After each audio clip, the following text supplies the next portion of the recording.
यम संलेखना अपने आप में बहुत बड़ा पुरुषार्थ है। उन्होंने बहुत अच्छे विधि पूर्वक संलेखना अंगीकार किया। कुछ माहों पूर्व उन्होंने अपना आचार्य पद त्यागा और उसके उपरांत विधि पूर्वक उनने संलेखना ली। ऐसा बहुत कम देखने को मिलता है। 16 जून को यम संलेखना, 19 जून को केवल पानी ग्रहण करने का संकल्प और 23 जून को यम संलेखना के साथ चारों प्रकार के आहार का त्याग। और तब से अब तक निरंतर यम संलेखना व्रत की साधना के साथ शपक मुनिराज वर्धमान सागर जी महाराज अपने मोक्ष मार्ग को प्रशस्त कर रहे हैं। लोग ऐसी साधना को देख हैरान हैं।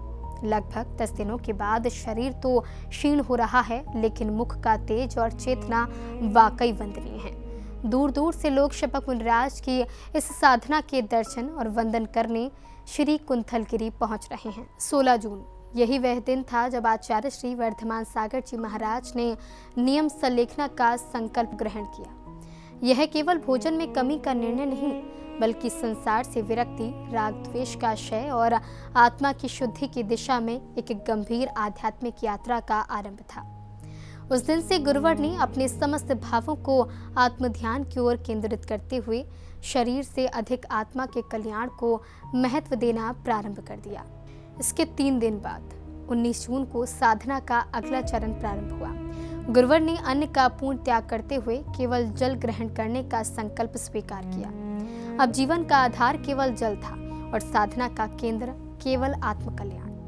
भोजन से दूरी बढ़ने के साथ साथ ध्यान, स्वाध्याय, समाधि और आत्मचिंतन की गहराई भी निरंतर बढ़ती चली गई। श्रद्धालु इस विरल तप को देखकर स्वयं को धन्य अनुभव करने लगे। फिर आया 23 जून, साधना का सबसे महत्वपूर्ण और निर्णायक दिन। इस दिन आचार्य श्री वर्धमान सागर जी महाराज ने यम संलेखना धारण करते हुए चारों प्रकार के आहार का पूर्ण त्याग कर दिया और बन गए शपक मुनिराज। अन्न, पेय, खाद्य और स्वाद सबका परित्याग कर गुरुवर ने स्वयं को पूर्ण रूप से आत्म साधना के लिए समर्पित कर दिया। यह क्षण उपस्थित श्रद्धालुओं के लिए अत्यंत भावुक और वंदनीय था। पूरे वातावरण में गहन शांति, भक्ति और आध्यात्मिक ऊर्जा का अनुभव किया गया। 23 जून के बाद से अब तक प्रत्येक दिन गुरुवर की साधना निरंतर आगे बढ़ रही है। समय के साथ शरीर स्वाभाविक रूप से क्षीण होता जा रहा है, लेकिन उनके मुखमंडल पर दिव्य तेज, नेत्रों में अद्भुत शांति और चेतना की स्थिरता सभी को आश्चर्यचकित कर रही है। उन्हें देखकर सहज ही अनुभव होता है कि आत्मबल के सामने शारीरिक दुर्बलता का कोई महत्व नहीं रह जाता। गुरुवर की निर्विकार मुद्रा श्रद्धालुओं के लिए मौन उपदेश बन गई। शपक मुनिराज की इस साधना की ख्याति पूरे विश्व में फैल रही है। श्री समेत शिखर जी में विराजमान मुनि श्री प्रमाण सागर जी महाराज ने भी संपूर्ण संघ की ओर से शपक मुनिराज को प्रणाम किया। सबसे पहले तो मैं अपनी ओर से आचार्य वर्धमान सागर जी महाराज को अपनी ओर से और पूरे संघ की ओर से अपना नमन, नमोस्तु अर्पित करता हूँ। आज वे महान पुरुषार्थ में लगे हुए। यम संलेखना अपने आप में बहुत बड़ा पुरुषार्थ है। उन्होंने बहुत अच्छे विधि पूर्वक संलेखना अंगीकार किया।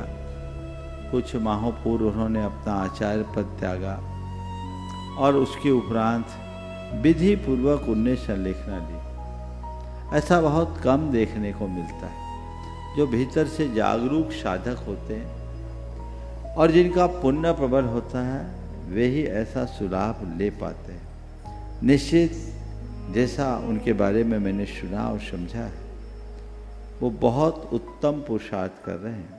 मुनिवर ने आचार्य श्री वर्धमान सागर जी महाराज से पूर्व में हुई वात्सल्य भेंट के बारे में सभी को बताया और अंत में कहा कि ऐसी साधना को देख मन बहुत प्रसन्न है। मेरा उनसे ज़्यादा परिचय और संपर्क तो नहीं रहा, लेकिन कटनी चातुर्मास के समय में 2-3 दिन साथ में रहने का योग मिला था। मैंने देखा वो बड़ी सरलता की मूर्ति है और संयम, साधना और तपोमय उनका जीवन रहा और आज उसका ही सुफल उनके जीवन में देखने को मिल रहा है।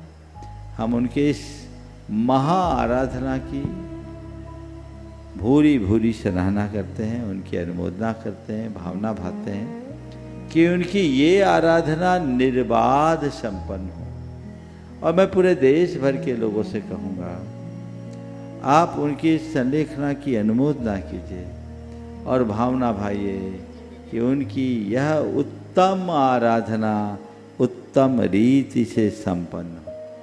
सारे देश भर के लोगों की भावनाएं भी उनके रत्नत्रय की और उनकी आराधना की पूर्णता में सहायक बनेगी। ये महान तप है, महान पुरुषार्थ है।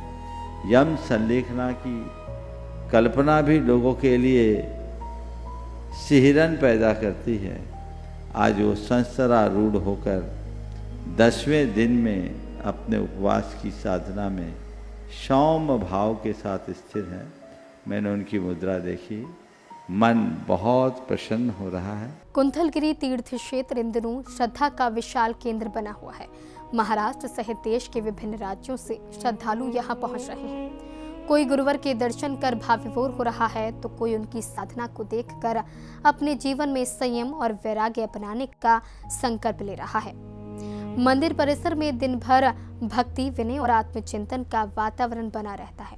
हर श्रद्धालु की यही प्रार्थना है कि गुरुवर की यह महान समाधि साधना निर्विघ्न रूप से पूर्ण हो और यह तप अनगिनत लोगों के लिए आत्म जागरण की प्रेरणा बनता रहे।